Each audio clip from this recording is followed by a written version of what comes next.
Bonjour à tous, donc aujourd'hui nous allons relire la fiche de cours donc sur internet en SNT sur le manuel de la Grave. Donc vous avez ici dans la portion je retiens par le texte. Alors première chose, on vous dit qu'Internet est un réseau d'ordinateurs où circulent des données. Donc c'est un réseau d'ordinateurs, un réseau de réseaux d'ordinateurs. Donc c'est les machines échangent des requêtes, celles-ci envoient des requêtes, celles qui envoient des requêtes donc sont ce qu'on appelle des clients et celles qui y répondent des serveurs. Leur lien peut être filaire, donc par exemple avec la DSL, la fibre optique, ou non filaire avec, comme vous le savez, le Wi-Fi, la 4G, etc.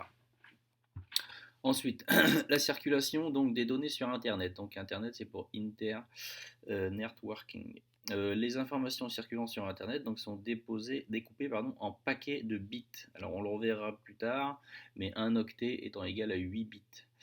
Chaque paquet reçoit donc en en-tête les adresses IP de son émetteur et de son destinataire. Cette dernière est utilisée donc par les routeurs répartis sur tout le réseau qui se transmettent ainsi les paquets jusqu'à leur destinataire.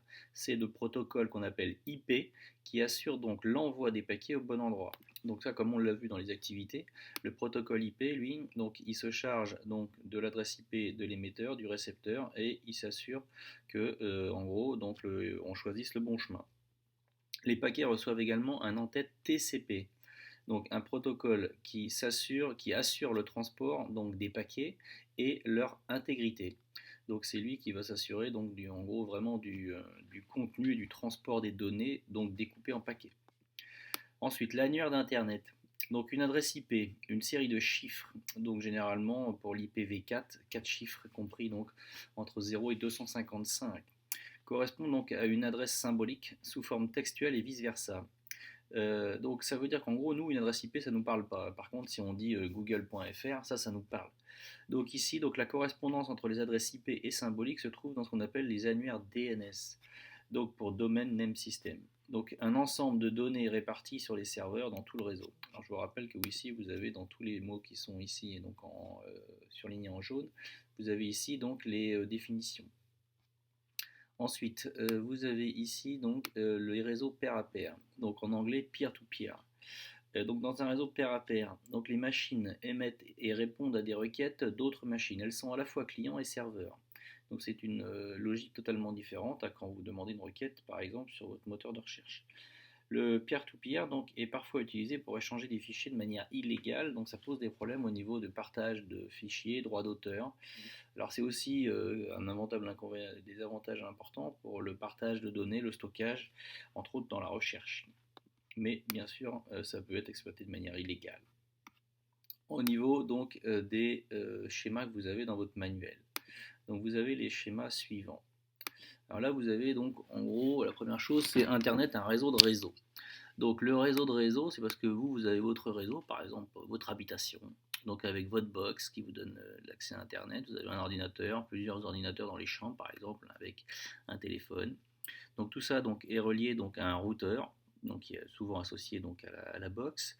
Vous avez différents routeurs donc, sur le réseau, parce que vous êtes en lien avec plein de réseaux dans le monde. Alors là, il y en a 1, 2, 3, 4, 5, il faut bien imaginer que vous mettez les 6 ou 7 milliards, voire plus de réseaux qui peuvent exister donc, sur toute l'échelle mondiale, et vous voyez que c'est très compliqué. Vous avez à chaque fois ici des routeurs. Donc les routeurs, c'est un peu ceux qui donnent en gros le chemin à suivre. C'est un peu comme, si vous voulez, les panneaux de signalisation qui vous indiquent les différentes voies. Donc là, ici, vous avez donc un autre réseau. Donc cette fois-ci, vous avez un cloud. Là, vous avez tout ça sur le réseau, donc avec entre chaque réseau un routeur. Ensuite, vous avez la circulation des données sur Internet. Donc là, ici, vous avez un client. Donc il y a une adresse IP, Internet Process Protocol, pardon. Il envoie un email. Donc cet email, donc c'est le protocole TCP/IP. Donc IP parce qu'on met dans IP donc l'adresse IP donc du client et de celui qui va recevoir. Vous avez ici le protocole TCP qui lui va donner tous les paquets et va donner donc le protocole à suivre pour l'acheminement des paquets. Et puis vous avez les fameuses données découpées en paquets. Donc vous envoyez un mail, donc ce mail arrive sur un routeur, donc ce mail va ensuite arriver à un serveur mail qui va lui le rediriger via le réseau donc, et via différents serveurs, donc routeur, serveur, à la réception d'un mail sur votre ordinateur, donc relié au réseau grâce à cette adresse IP. Encore une fois, vous remarquerez pour les adresses IPv4, 4 numéros compris entre 0 et 255. Donc la légende, donc vous avez ici des serveurs, des routeurs. Donc les routeurs, ils indiquent le chemin, et les serveurs, c'est ceux qui répondent à la requête et qui redirigent vers un autre serveur via des routeurs. Donc ensuite, donc ça peut paraître un peu compliqué, hein, mais en fait les serveurs, eux, ils reçoivent une requête, ils redirigent cette requête, ils y répondent. Et ils acheminent ça via le réseau, et dans le réseau, il y a des aiguilleurs en fait qui sont les routeurs qui peuvent eux choisir la direction. Alors là ici c'est un peu plus simple parce qu'on a fait qu'une chaîne, on va dire filaire, une chaîne simple, unique. Au niveau de l'annuaire d'Internet. Donc, qu'est-ce qui se passe quand vous tapez dans votre moteur de recherche par exemple, vous tapez la page Internet du CNAM. Dans ce cas-là, vous émettez donc une requête qui va arriver donc sur le serveur de votre fournisseur d'accès à Internet. On note des fois FAI. Si vous voyez FAI, c'est fournisseur d'accès à Internet. Donc ce fournisseur d'accès à Internet va envoyer une requête à ce qu'on appelle le serveur DNS racine. Donc par exemple, si la page CNAM est une page .net, donc c'est au serveur DNS racine. Ce serveur DNS racine va renvoyer donc vers le serveur DNS.net, donc correspondant donc à l'extension, à la racine donc de la requête que vous venez de faire.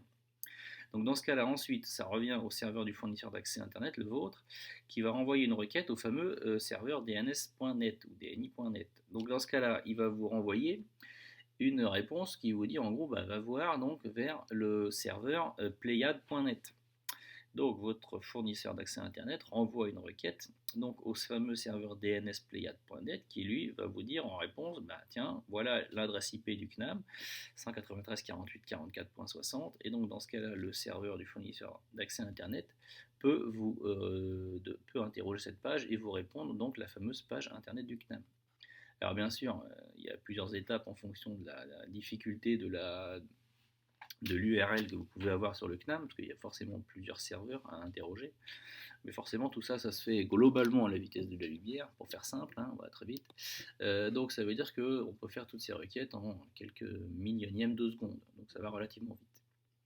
Et enfin, l'image pour le réseau pair à pair, donc là vous voyez que vous avez un ordinateur qui est à la fois donc avec des doubles flèches, puisqu'il peut être à la fois client et serveur. Donc les données sont échangées entre chaque client et chaque ordinateur, qui se constitue donc comme un client si jamais, par exemple, vous voulez télécharger une donnée, ou alors comme un serveur si quand vous la téléchargez, vous l'avez en accès donc dans votre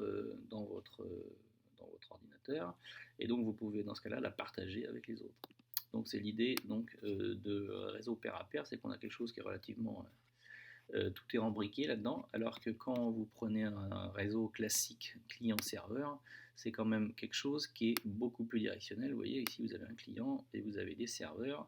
Là, ça marche en aller-retour, alors que là, tout est lié. Tous les ordinateurs qui sont sur le réseau pair à pair sont connectés. Voilà, donc j'espère que cela vous sera utile.